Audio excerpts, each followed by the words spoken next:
Shalom, selamat pagi. Bertemu kembali dengan Ibu Dia Arumsasi dalam pelajaran pendidikan agama Kristen. Hari ini kita akan belajar mengenai hidup bersama dalam kemajemukan. 1 Korintus pasal 12 ayat 12 sampai 31 menyatakan, dari judul perikopnya adalah banyak anggota tetapi satu tubuh. Karena sama seperti tubuh itu satu dan anggota-anggotanya banyak dan segala anggota itu sekalipun banyak merupakan satu tubuh, demikian pula Kristus. Sebab dalam satu roh kita semua baik orang Yahudi maupun orang Yunani, baik budak maupun orang merdeka telah dibaptis menjadi satu tubuh dan kita semua diberi minum dari satu roh. Karena tubuh juga tidak terdiri dari satu anggota tetapi atas banyak anggota. Ya, setuju ya, tubuh kita terdiri dari banyak anggota, seperti gambar yang di sebelah ini. Selanjutnya, andai kata kaki berkata, karena aku bukan tangan, aku tidak termasuk tubuh. Jadi benarkah ia tidak termasuk tubuh? Dan andai kata telinga berkata, karena aku bukan mata, aku tidak termasuk tubuh. Jadi benarkah ia tidak termasuk tubuh? Andai kata tubuh seluruhnya adalah mata, di manakah pendengaran? Andai kata seluruhnya adalah telinga, di manakah penciuman? Bisakah kamu membayangkan jikalau wajah kita ini hanya mata atau telinga? Justru ini sangat mengerikan ya. Next berikutnya, ayat 18. Tetapi Allah telah memberikan kepada anggota masing-masing secara khusus suatu tempat pada tubuh seperti yang dikehendakinya. Jadi tubuh kita diciptakan secara khusus, memiliki peran khusus seperti yang Tuhan kehendaki. Semua ada dalam rancangan dan rencana Tuhan ya.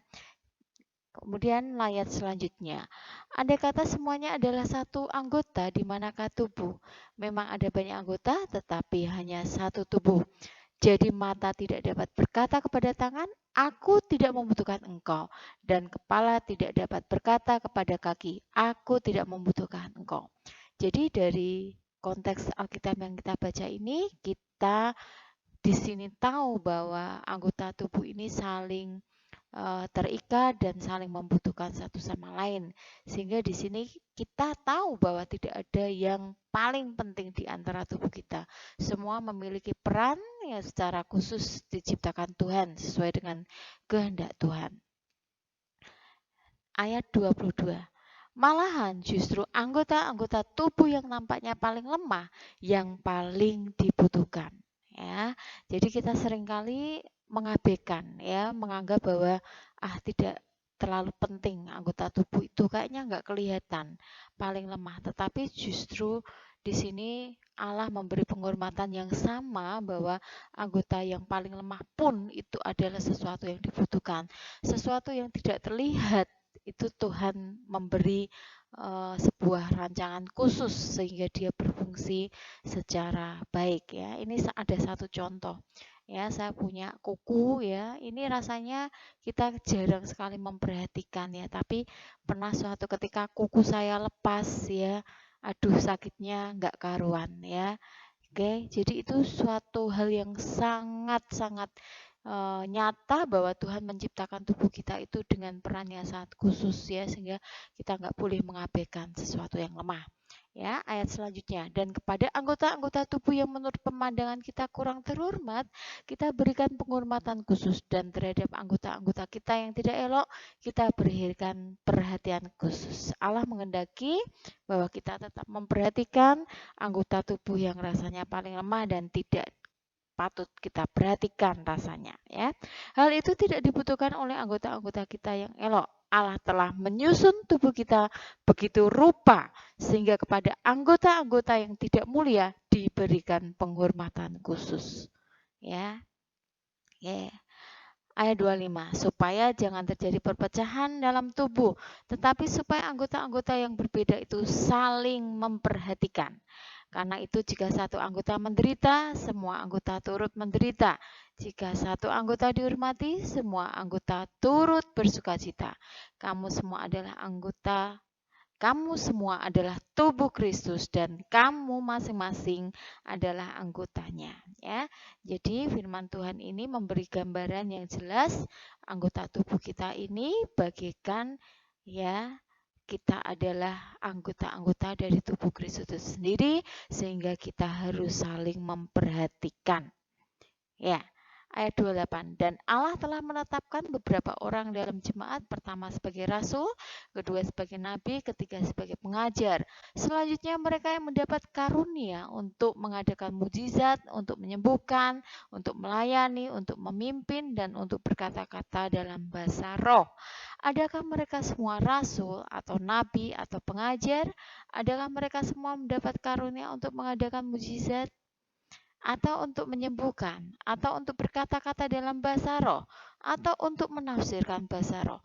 Jadi, berusahalah untuk memperoleh karunia-karunia yang paling utama, dan aku menunjukkan kepadamu jalan yang lebih utama lagi. Ya, jadi setiap orang diberi karunia-karunia khusus oleh Allah untuk saling melengkapi. Otomatis karunia itu tidak akan pernah sama satu dengan yang lainnya. Dan di sini adalah tujuan Allah menciptakan supaya yang berbeda itu saling melengkapi.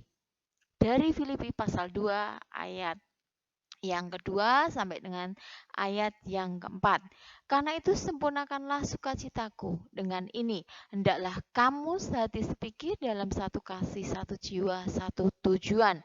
Dengan tidak mencari kepentingan sendiri atau puji-pujian yang sia-sia. Sebaliknya, hendaklah dengan rendah hati yang seorang menganggap yang lain lebih utama daripada dirinya sendiri.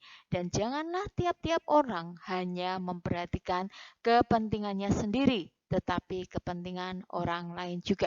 Jadi di sini firman Tuhan jelas berkata, kepada setiap anggota yang berbeda itu, Allah menghendaki bahwa kita menjadi sehati sepikir dalam satu kasih, satu jiwa, satu tujuan untuk melakukan pelayanan-pelayanan yang akan mempermuliakan nama Tuhan.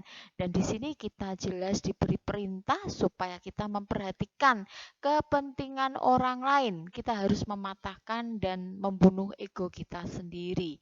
Ya, jadi Allah melihat kerendahan hati kita untuk kita bisa menganggap orang lain itu lebih utama daripada diri kita sendiri.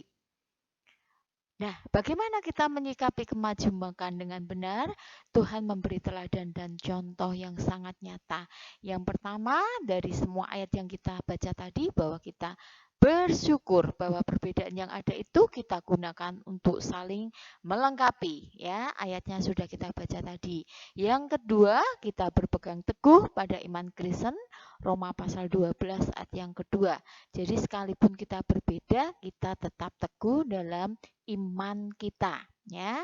Oke, tetapi bukan berarti ini menimbulkan fanatik ya yang berlebihan sehingga justru membenci umat yang lain. No, tidak seperti itu. Ya, yang berikutnya adalah jelas kita tidak boleh membenci perbedaan tetapi saling mengasihi. Dari 1 Yohanes pasal 3 ayat 11 sampai yang ke-18. Jadi kemajemukan itu kita syukuri karena saling melengkapi, tetap berpegang teguh pada iman dan tidak membenci perbedaan. Ya, 1 Yohanes pasal 3 ayat 11 sampai 18 di sini judul perikopnya adalah kasih terhadap saudara sebagai tanda hidup baru. Jadi kalau kita sebagai umat yang sudah dipilih dan ditebus Tuhan, kita hendaknya hidup baru. Dan hidup baru adalah cirinya kita saling mengasihi. Ya, firman Tuhan berkata, ya, janganlah kamu heran saudara-saudara apabila dunia membenci kamu. Memang ini kemudian yang mungkin kita terima ketika dunia membenci kita. Tetapi firman Tuhan mengajarkan kepada kita bahwa kita tetap harus mengasihi. Jelas dikatakan dalam ayat 14, kita tahu bahwa kita sudah berpindah dari dalam maut ke dalam hidup, yaitu karena kita mengasihi saudara kita. Barang siapa tidak mengasihi, ia tetap di dalam maut. Ya, jadi jelas sekali bahwa ciri orang yang sudah hidup baru adalah kita saling mengasihi. Dan setiap orang yang membenci saudaranya adalah seorang pembunuh manusia. Dan